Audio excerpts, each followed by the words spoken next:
एक शहर वीर गाथाओं का, एक शहर प्रेम का, बलिदान का, एक शहर फकीरों और कलंदरों का, राजाओं का और उनकी रानियों का, शहर किलों का, इमारतों का। हिंदुस्तान के नक्शे पर अगर कोई शहर फन और तामीर के एतबार से मुकम्मल है तो वो शहर बिलाशुबहा ग्वालियर है। ये शहर मध्य प्रदेश में है और इसकी पहचान मुख्तलिफ फकीरों, फनकारों और अजीम योद्धाओं के शहर के तौर पर है। लेकिन जो खूबी इस शहर को सबसे जुदा करती है वो इसकी खूबसूरत इमारतें हैं और यहां का ये भव्य किला है।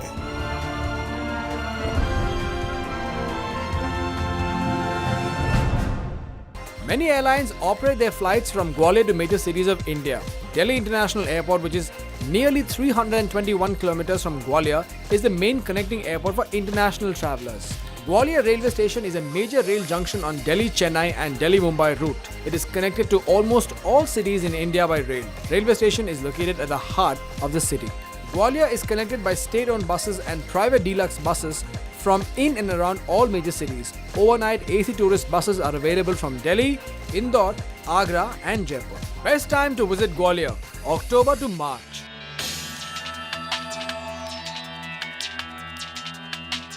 हिंदुस्तान का ये कदीम शहर है और इसकी स्थापना 15वीं सदी में राजा सूरज सेन ने की थी। ग्वालियर शहर में ये पुरकशिश किला सबकी तवज्जो का मरकज है।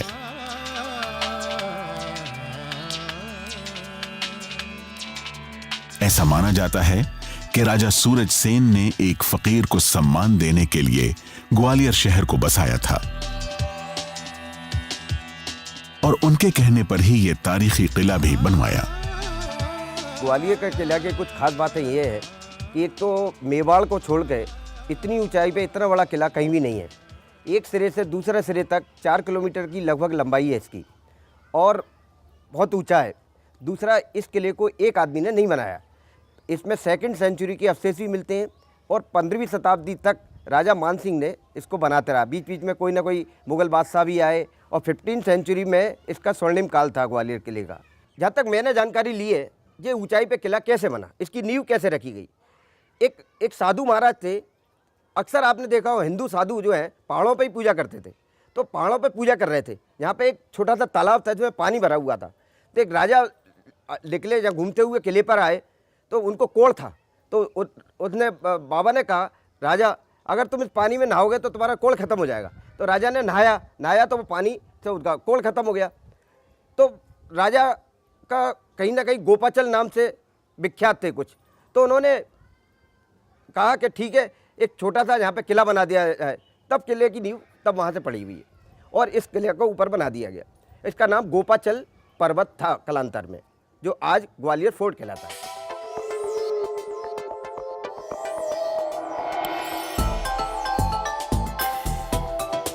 इस किले को देखकर ही इसकी अजमत का अंदाजा होता है। ग्वालियर शहर में बना यह किला अपने वक्त की दास्तां समेटे आज भी बड़ी शान से खड़ा है।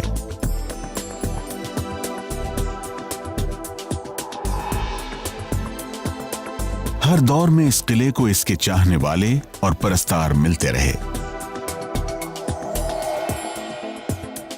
लेकिन शहंशाह बाबर ने तो इसमें बला की खूबसूरती पाई।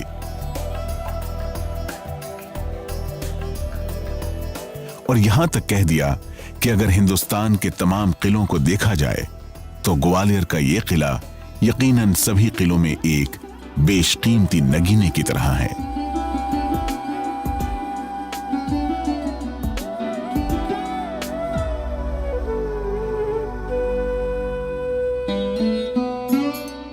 इतिहासकारों ने इस किले को हिंदुस्तान का जिब्राल्टर कहा है। अगर यूरोप फतह करना हो तो जिब्राल्टर फतह करना जरूरी था। वैसे ही दक्षिणी भारत पर कब्जा करने के लिए ग्वालियर पर परचम लहराना जरूरी था। ग्वालियर फोर्ट बहुत महत्वपूर्ण है। इसको जिब्राल्टर कहा है और ये one of the largest fort in the world है। इससे बड़ा एक फोर्ट है, चित्तौड़गढ़ का फोर्ट है, लेकिन वो इतना अच्छा नहीं है, वो अब टूट चुका है। उसके बाद इसी किले का हाइट की दृष्टि से, विशालता की दृष्टि से, सौंदर्यता की दृष्टि से, स्थापत्य की दृष्टि से, सुरक्षा दीवार की दृष्टि से, हर स्ट्रेटेजिक पॉइंट ऑफ व्यू से, क्योंकि ये तो उत्तर और दक्षिण भारत का मुख्य द्वार था। जब तक दक्षिण भारत का आदमी आता था उसे ग्वालियर से क्रॉस करना पड़ता था, उत्तर भारत का आदमी था दक्षिण को जाना है तो इस ग्वालियर से, तो it was one of the strategic point, और उस वजह से ग्वालियर का जो किला है अत्यंत महत्वपूर्ण है। इस किले को पहाड़ की चोटी पर बनाया गया था ताकि दूर से ही इसकी खूबसूरती को निहारा जा सके। इस किले की भव्यता और विशाल होने की सबसे बड़ी वजह है इसकी बनावट।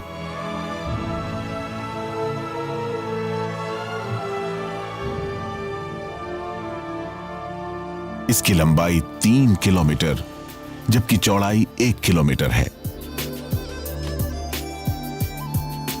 इसमें दाखिल होने के लिए कुल 3 रास्ते बनाए गए थे,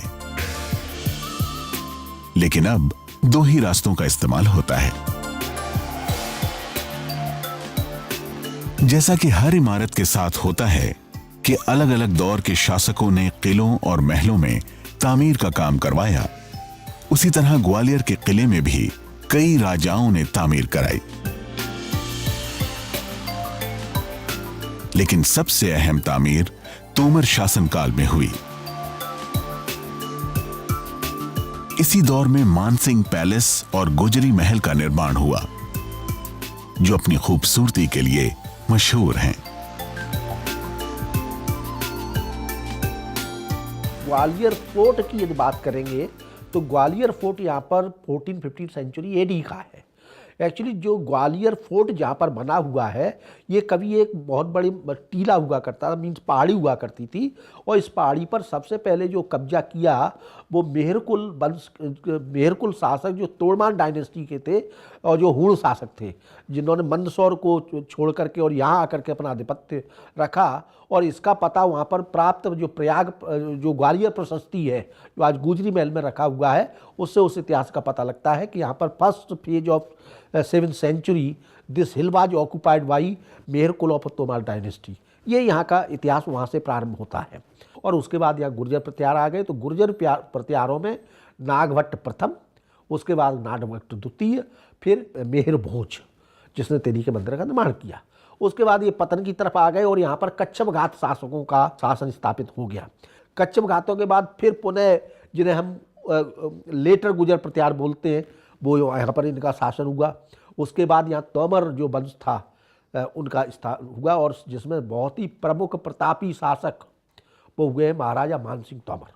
A light and sound show is held every night in the fort. It tries to recreate the magic of the bygone era.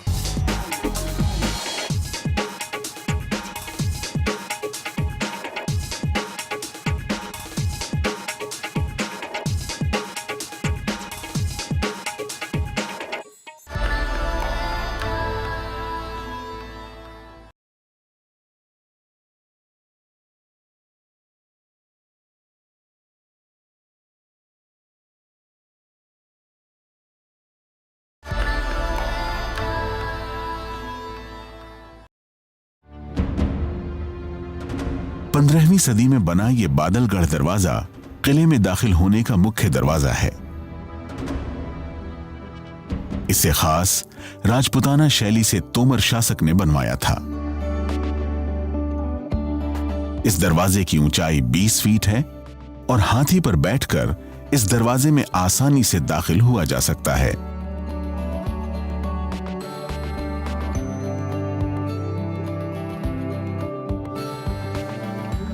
इस पूरे किले में जो सबसे ज्यादा पुरकशिश और खूबसूरत दरवाजा है वो है हथिया पौर द्वार। इसकी तामीर तोमर वंश के राजा मानसिंह ने करवाई थी। मान मंदिर के अहाते में दाखिल होने के लिए इस खूबसूरत और आलीशान दरवाजे का इस्तेमाल किया जाता था। इस दरवाजे के दोनों तरफ मीनारें बनवाई गई थीं और उस पर छतरियां लगाई गई थीं।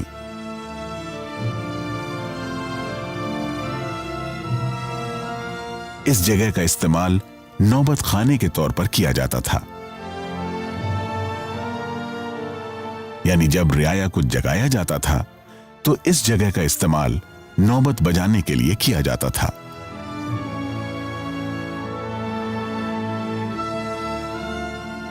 ये छतरियां एक जमाने में तांबे की हुआ करती थीं और जब इस पर धूप की किरणें पड़ती थीं तो ये सोने की तरह चमक उठती थी। इसकी दीवारों पर मीनाकारी की गई थी।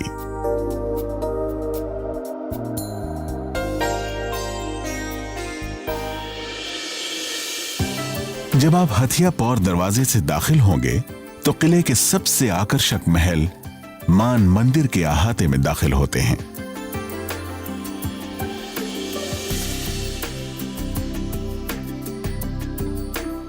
यह किले के दक्षिण पूर्वी हिस्से में बना हुआ है। इसे राजा मान सिंह ने अपनी रिहाइश के लिए तामीर करवाया था। यह बेहद खूबसूरत और विशाल है। यह वास्तुकला का अद्भुत नमूना है।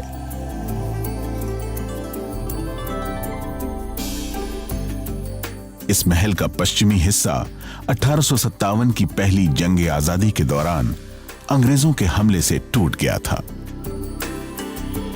इस महल का जिक्र मुगल शहंशाह बाबर की किताब बाबरनामा में मिलता है। इसकी 4 मंजिला इमारत की तारीफ में बाबरनामे में कसीदे पढ़े गए हैं।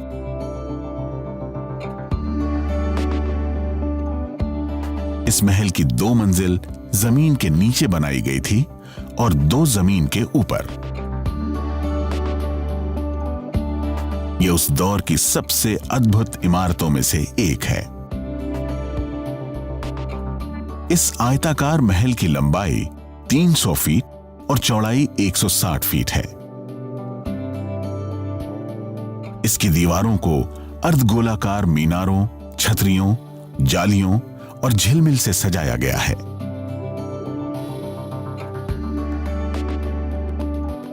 मीनार के ऊपर तांबे की छतरियां लगाकर उस पर सोने की परत चढ़ाई गई थी, जिसे देखकर मंदिर होने का एहसास होता है।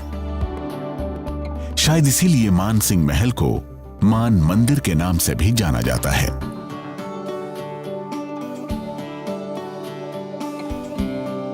पांच 500 साल गुजर जाने के बाद भी इस महल की दीवार आज भी रंगीन और पुरकशिश लगती है।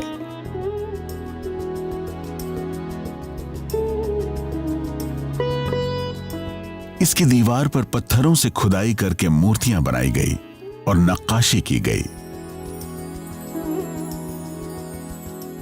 यह कारीगरी का बेहतरीन नमूना है जो 500 साल के बाद भी अपने फन से लोगों को लुभा रहा है।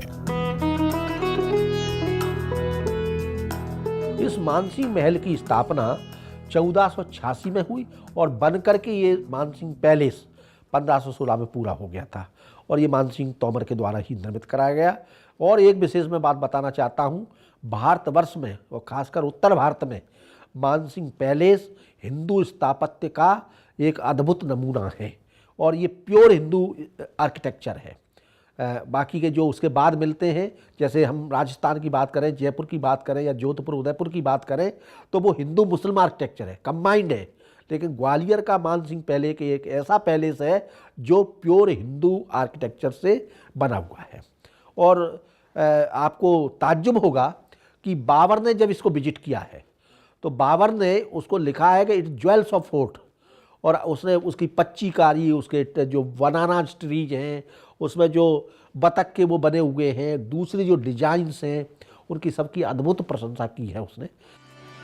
महल में दाखिल होते ही 2 चौक नजर आते हैं जिनके चारों तरफ 2 मंजिला इमारत है जिनमें कमरे बने हुए हैं।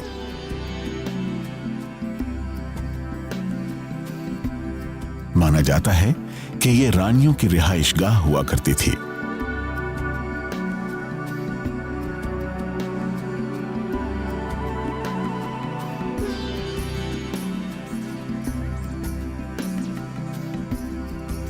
इनमें जालियों का इस्तेमाल किया गया है।